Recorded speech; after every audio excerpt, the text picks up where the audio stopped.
Իկոնիոնում Պողոսն ու Բարնաբասը միասին էին մտնում հրեաների ժողովարանը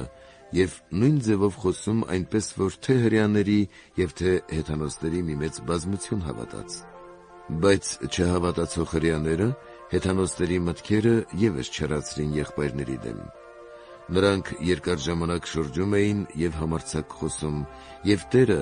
վկայում էր իր շնորհի խոսքի մասին, թույլ տալով, որ նրանց ձեռքով նշաններ և զարմանալի գործեր լինեն: Եվ քաղաքի բազմության մեջ պառակտում առաջ եկավ. ոմանք հրեաների կողմն էին և ոմանք առաքյալների: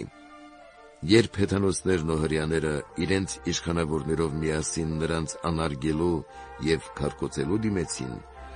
նրանց լուր տրվեց և փախան Լիկայոնացիների Լյուստրա և Դերբե քաղաքներն ու շրջակա գավառը և այնտեղ էին ավետարանում: